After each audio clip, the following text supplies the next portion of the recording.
وَلَقَدْ يَسَّرْنَا الْقُرْآنَ لِلذِّكْرِ فَهَلْ مِن مُّدَّكِرٍ. الحمدللہ رب العالمین والصلاة والسلام علی سید المرسلین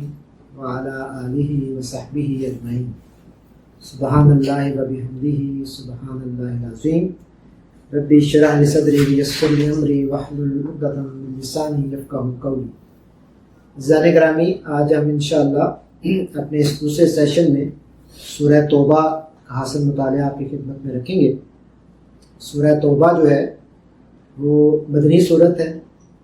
اور 129 آیات پر مشتمل یہ سورہ مبارکہ ہے، اور اپنے موضوعات کے اعتبار سے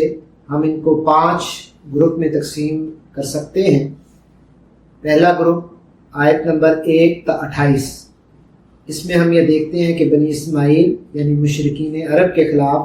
جہاد کا حکم اور تفصیلات ہمارے سامنے آتی ہیں. دوسرا گروپ آیت نمبر 29 تا آیت نمبر 35. اس میں بنی اسرائیل یعنی کہ اہل کتاب یہود و نصارہ کے خلاف جہاد کا حکم ہمارے سامنے آتا ہے اور تفصیلات. اور تیسرے گروپ میں جو آیت نمبر 36 تا 41 ان پر مشتمل ہے، اس میں ترغیب جہاد، کیسر روم اور اس کے جو دسترس میں جو علاقے تھے ان کے خلاف جہاد کا حکم اور ترک جہاد پر استبدال کی دھمکی جو ہے وہ دی گئی ہے، اور آیات اور رہنمائی ہمارے سامنے آتی ہیں. اور چوتھا گروپ جو ہے وہ آیت نمبر 42 تا آیت نمبر 127. طویل گروپ ہے، یہ طویل آیات، زیادہ آیات پر مبنی یہ گروپ ہے. اس میں منافقین کے خلاف جہاد کا واضح حکم جو ہے وہ ہمارے سامنے آتا ہے. اور پانچواں گروپ موضوعات کے اعتبار سے آیت نمبر 128 تا آیت نمبر 129 یعنی کہ 2 آیات پر مبنی یہ گروپ، اور اس میں محمد صلی اللہ علیہ وسلم کی خیر خواہی کی قدر کرنے کا جو ہے مومنین کو حکم دیا گیا ہے کہ ان کی خیر خواہی کرو. تو اپنے ان تمام موضوعات کے اعتبار سے اجمالی طور پر اگر ہم اس کا مرکزی مضمون سمجھنے کی کوشش کریں اور چند الفاظ میں بیان کرنے کی کوشش کریں تو اس کا مرکزی مضمون مشرکین عرب کے خلاف جہاد ضروری ہے، یہ طے کیا گیا، اعلان کیا گیا. اہل کتاب یعنی کہ یہود و نصارہ کے خلاف جہاد ضروری ہے، اس کا بھی اعلان کیا گیا. منافقین کے خلاف جہاد ضروری ہے، اس کا بھی برملا اعلان کیا گیا. اور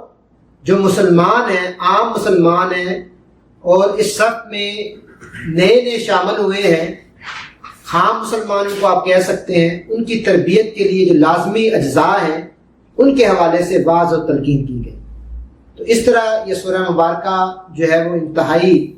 اہمیت کی حامل ہے اپنے موضوعات کے اعتبار سے، اور اس میں جو تاکید کی گئی ہے اور جو بڑی جد و جہد کے لیے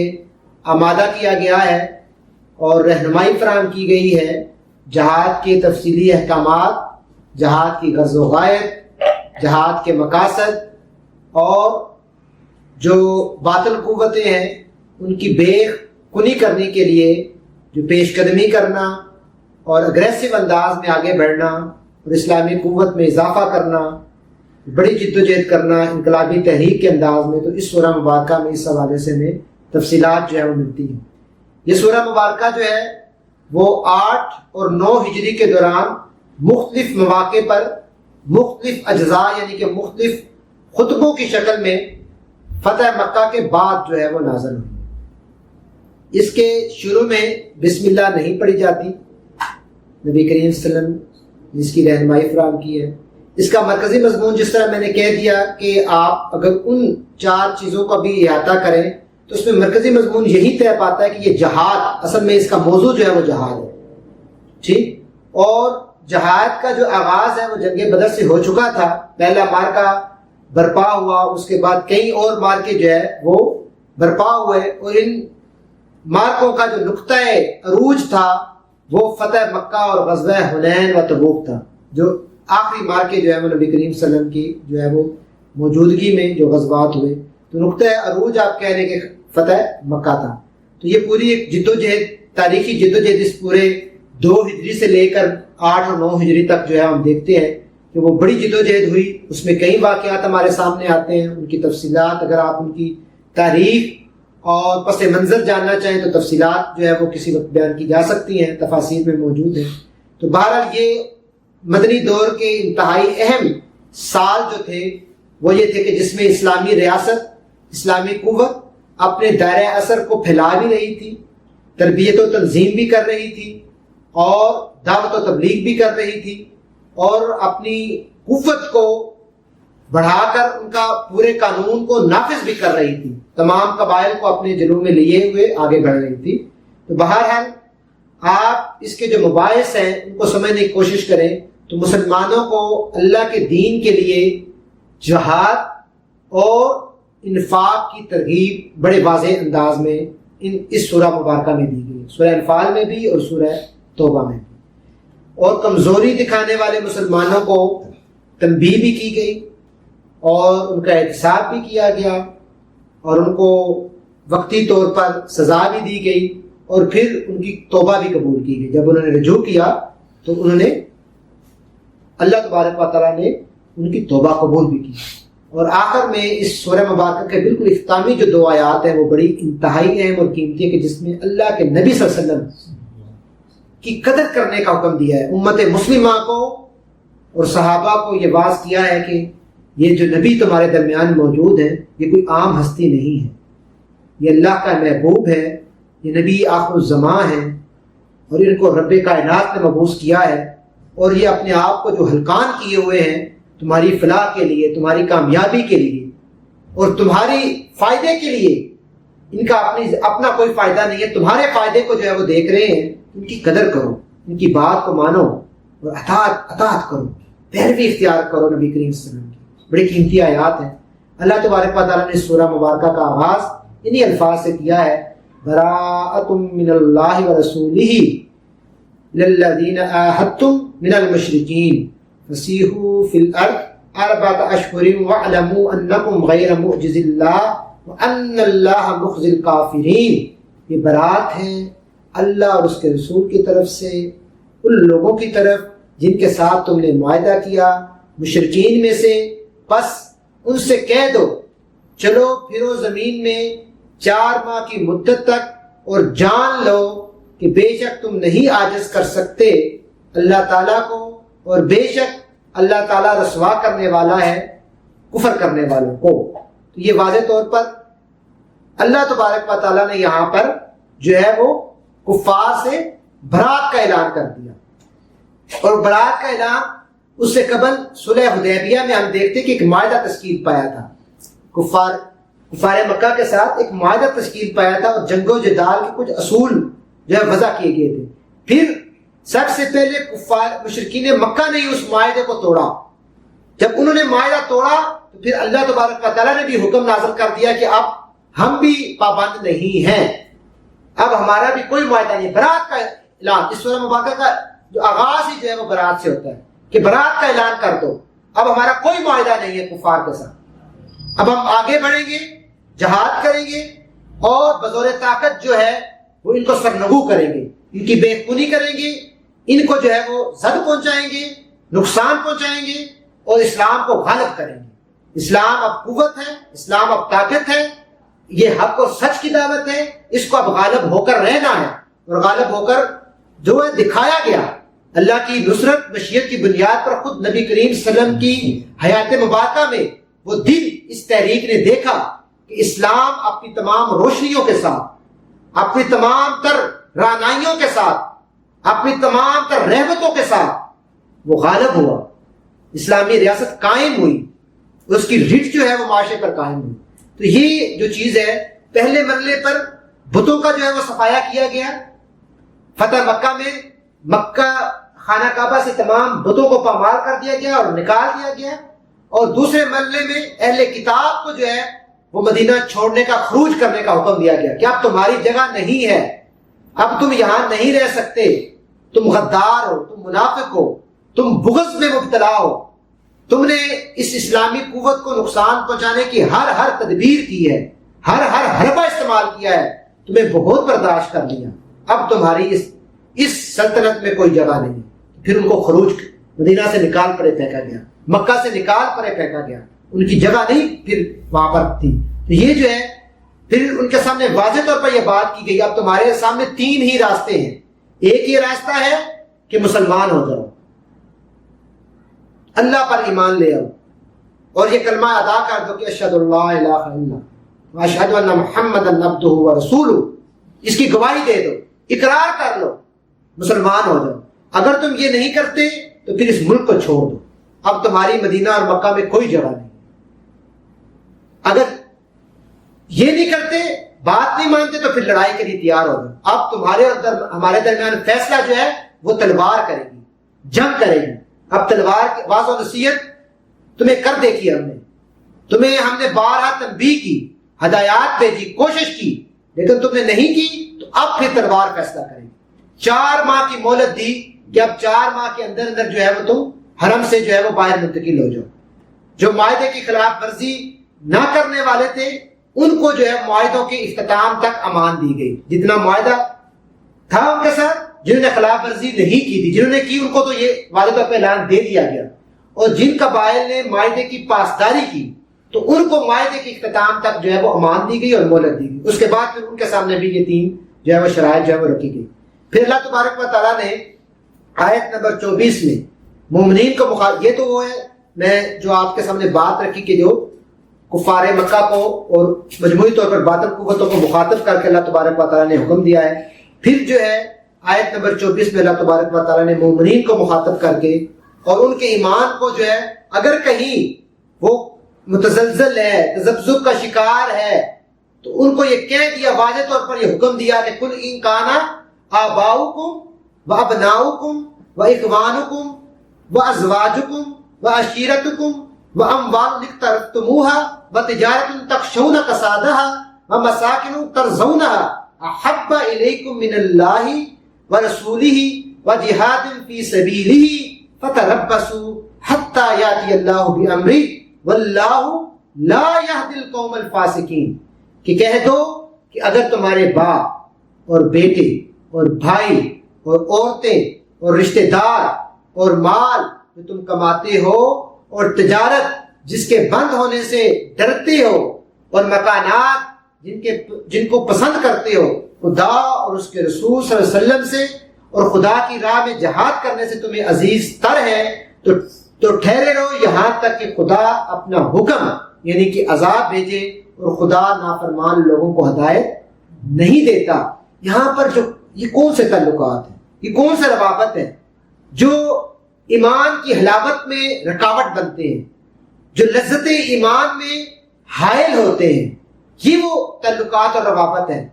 تاکہ مومن بندہ مسلمان کلمہ گو انہیں ترازو کے ایک پلے میں رکھے اور ایمان اور اسلام کے تقاضوں کو ترازو کے دوسرے پلڑے میں رکھ کر جو ہے وہ اندازہ لگائے کہ جھکاؤ کس طرف ہے۔ یہ 2 پلڑے ہیں، تو ان میں وہ یہ دیکھیں کہ پلڑا کون سا بھاری ہے، اور اگر حب خدا، حب رسول اور جہاد کی دلچسپیاں یہ دوسرے پلڑے سے بھاری ہیں تو پھر تو ٹھیک، اور اگر نہیں تو پھر اللہ تبارک و تعالیٰ متنبہ کر رہا ہے کہ یہ مومن بندے کو زیب نہیں دیتا، یہ اس کے ایمان کا تقاضا نہیں ہے کہ وہ یہ والا پلڑا، ان تعلقات اور ان روابط کا پلڑا جو ہے وہ بھاری کر دے۔ بہرحال پلڑا جو بھاری رہنا ہے وہ خدا اور اس کے رسول کی محبت کا پلڑا ہے، اور اس کی راہ میں جہاد کا، جوہد کا پلڑا ہے۔ جہاد کے معنی اتنے سادہ نہیں ہے جتنے ہم نے سمجھ رکھے ہیں۔ اگر 2 صورتیں اور کئی اور مقامات اور قرآن میں بار بار جو ہے وہ جہاد کا ذکر ہے، تو جہاد کے راستے میں تو مشقتیں بھی ہیں، جہاد کے مخصوص تقاضے ہیں، اس میں مشکلات ہیں، اس میں جو ہے وہ تنگی اور جو ہے وہ قربانیاں اور محرومیاں اور زخم بھی لگتے ہیں، اور جان حتیٰ کہ جان بھی دینی پڑتی ہے۔ یہ سب کچھ جوہد جو ہے، یہ جوہد کے عنوانات سجائے ہوئے چیزیں۔ جوہد کے معنی جو ہے یہ دیکھنی ہے، یہ جو جوہد ہے یہ جوہد کسی شہرت کے لیے، کسی نمود و نمائش کے لیے، ان کے لیے نہیں ہے۔ اگر ہمارے دل میں ذرا برابر بھی نمود و نمائش ہو، فخر و غرور ہو، تکبر ہو، کہ ہم اس لیے جو ہے وہ یہ دین کا کام کر رہے ہیں یا اللہ کی راہ میں جدوجہد کر رہے ہیں کہ دنیا میں ہماری ناموری ہو, لوگ ہمیں جو ہے وہ اچھا جانے اور ہمارا نام بنے, تو یہ اس راستے کو زیب نہیں دیتا. یہ تو جہاد ہے, یہ تو ایک بڑا اہم جو ہے وہ منصب ہے. اس لیے مجاہد جو ہے وہ بہرحال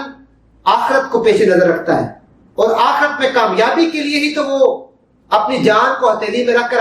پیش کر دیتا ہے. اس لیے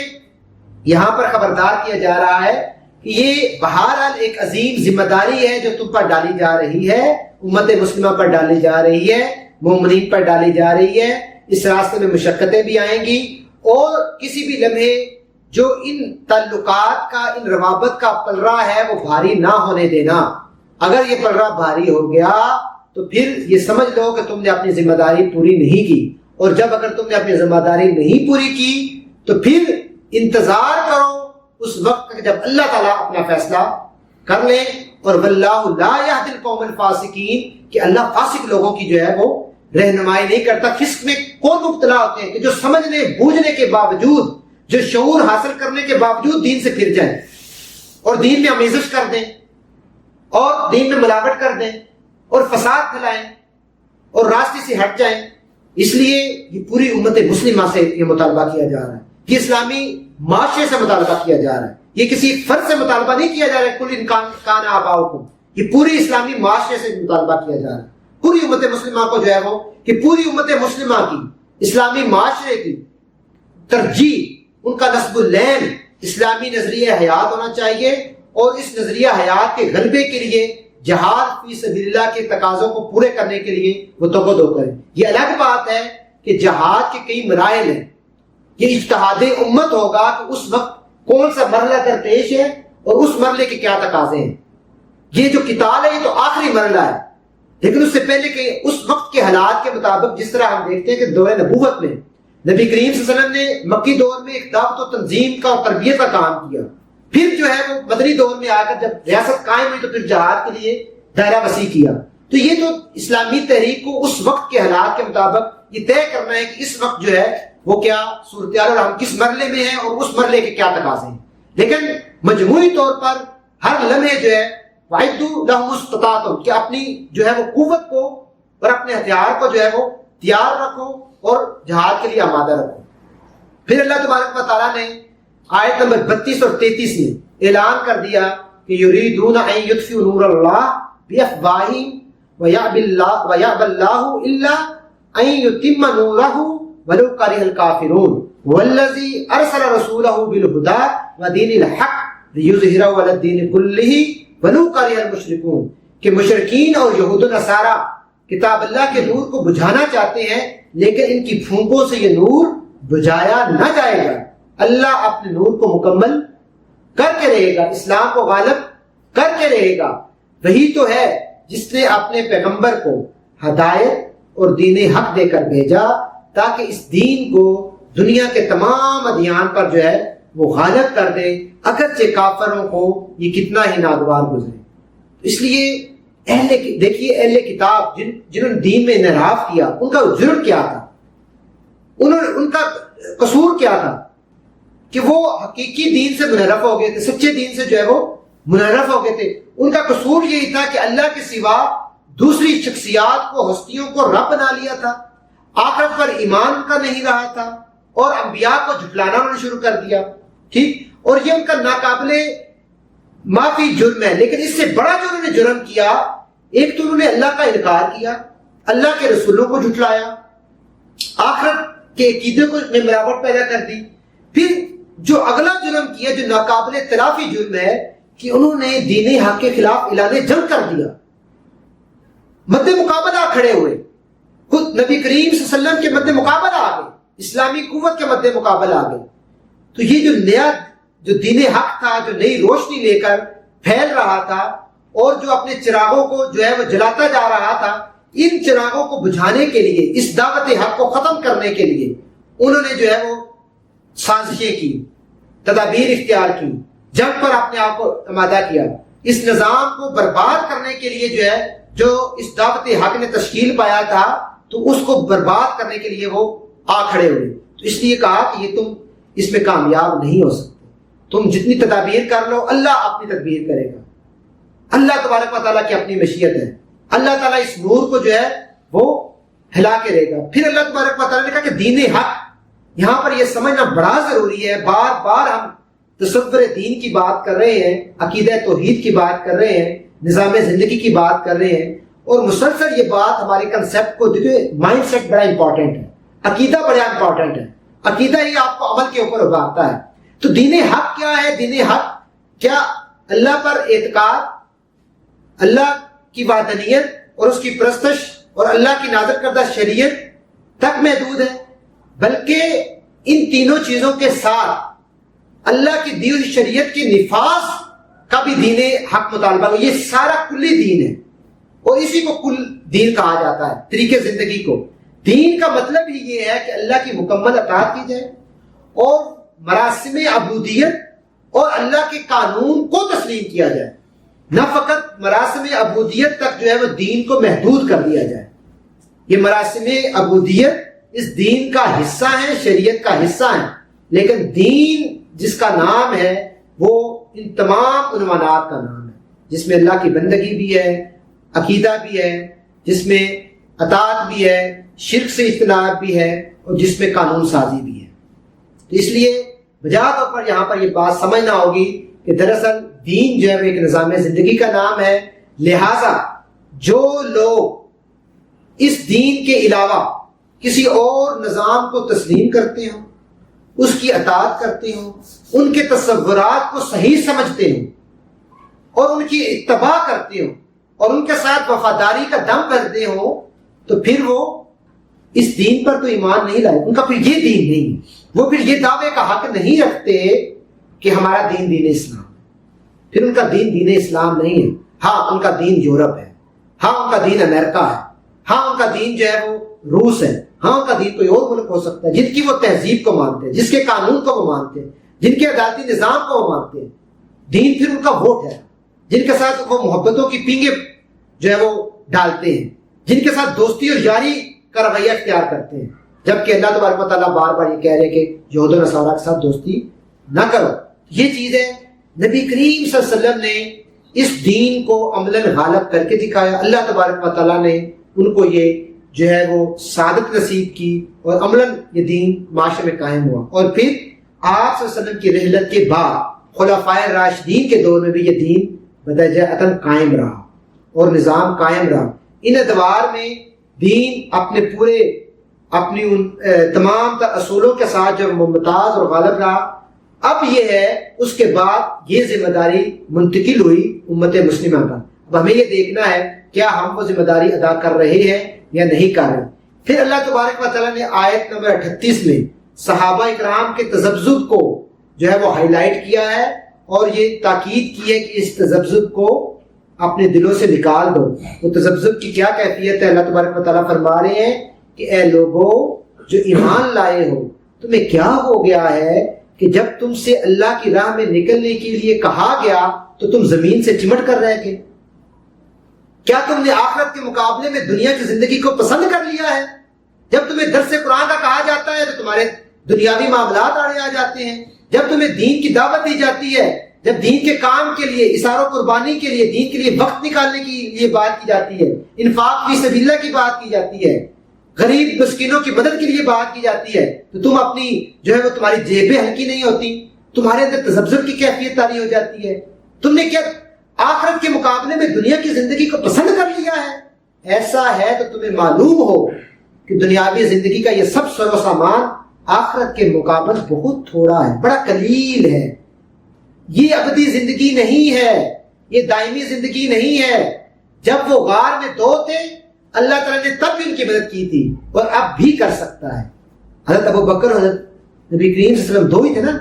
غار میں، جب کفار چڑھ دوڑے تھے تو کس نے مدد کی؟ اللہ تعالیٰ نے۔ کس نے جو ہے وہ بھیجا اور اس نے جالا بنا؟ مکڑی کو کس نے بھیجا؟ اللہ نے۔ تب اللہ تعالیٰ مدد کر سکتا ہے تو اب بھی مدد کر سکتا ہے۔ اس لیے غم نہ کھاؤ، آخرت کے مقابلے میں دنیا کی زندگی کو پسند نہ کرو، بلکہ خوف و خطر کو پرے پھینکو اور راہ حق میں جدوجہد کرو۔ پھر اللہ تبارک و تعالیٰ فرما رہے ہیں کہ انفروا خفافا وثقالا وجاہدوا باموالکم وانفسکم فی سبیل اللہ، کہ نکلو اللہ کی راہ میں ہلکی ہو یا بوجھل۔ کس کی راہ میں؟ اللہ کی راہ میں۔ تو اہل ایمان کو یہ کہا گیا ہے کہ لبیک کا نعرہ لگاؤ، لبیک اللہم لبیک، لبیک لا شریک لک لبیک ان الحمد والنعمت لک والملک لا شریک لک۔ یہ جو ہم یہ کیا پڑھتے ہیں، یہ نعرہ کیا بیان کرتے ہیں کہ ہم حاضر ہیں، ہم تیرے دربار میں حاضر ہیں، اب جو حکم کرے گا اس کے لیے ہم حاضر ہیں، تیرے سوا کوئی رب نہیں ہے، ہم تیری بندگی کے لیے حاضر ہیں، کسی کو شریک نہیں ٹھہرائیں گے۔ لیکن جب ہم نکلتے ہیں تو ہم کہیں خدا بنا لیتے ہیں، کئی بت اپنے ارد گرد ہم نے کھڑے کیے ہوئے ہیں، دنیاوی مفادات کے بت، ذاتی مفادات کے بت، جو پھر انفروا خفافا وثقالا کے راستے میں رکاوٹ بنتے ہیں، جو ہمیں جدوجہد پر آمادہ نہیں ہونے دیتے۔ اس لیے اللہ کے راہ، پھر جب صحابہ تک یہ آیات پہنچتی تھی، پھر ہم دیکھتے ہیں خواتین نے اللہ کے راستے میں انفاق بھی کیا، اپنے زیور تک بیچے، ابو بکر صدیق اپنے گھر کا پورا مال لے کر آ گئے، حضرت عمر فاروق نے اپنے گھر کا آدھا مال اللہ کی راہ میں پیش کیا، حضرت عثمان غنی نے اپنا پورا تجارتی قافلہ اللہ کے راستے میں جو ہے وقف کر دیا۔ کہیں اس طرح کی مثالیں موجود ہیں کیونکہ انہوں نے اس بات کو سمجھ لیا تھا کہ انفروا خفافا وثقالا وجاہدوا باموالکم وانفسکم فی سبیل اللہ، کہ ہمیں اپنی مالوں کے ساتھ بھی، اپنی جانوں کے ساتھ بھی اللہ کے راستے میں جو ہے وہ جہاد کرنا ہے۔ پھر اس کے بعد اللہ تبارک و تعالیٰ نے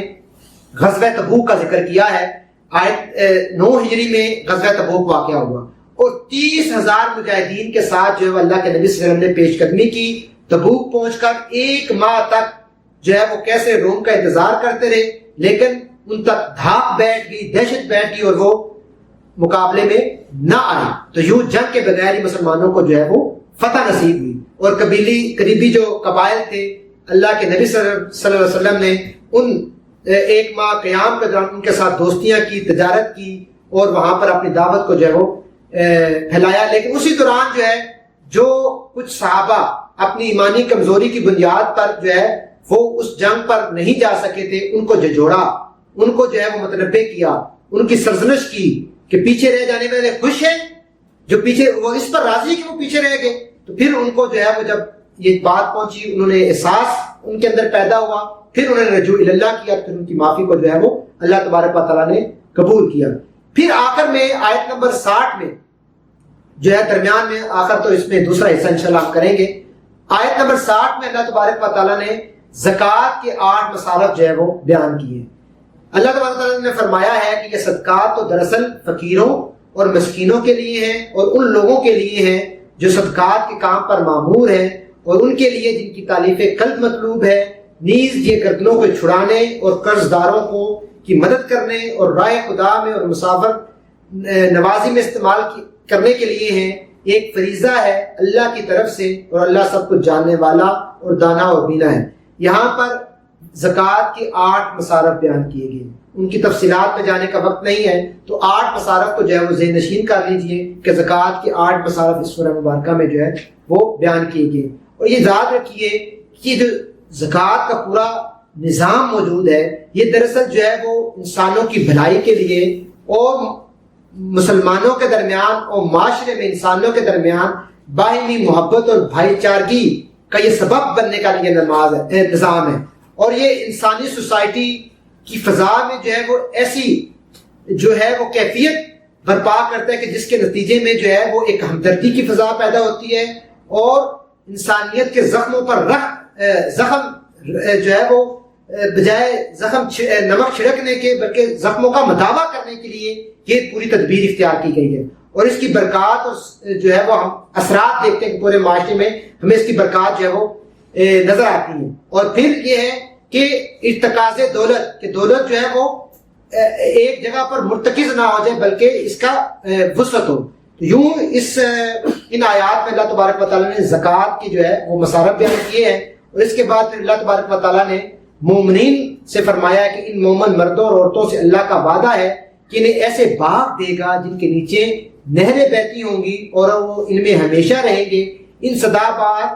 باغوں میں ان کے لیے پاکیزہ قیام گاہیں ہوں گی، اور سب سے بڑھ کر یہ کہ اللہ کی خوشنودی انہیں حاصل ہوگی، یہی بڑی کامیابی ہے۔ اللہ تبارک و تعالیٰ مجھے اور آپ کو عمل کی توفیق عطا فرمائے۔ وآخر دعوانا الحمدللہ رب العالمین۔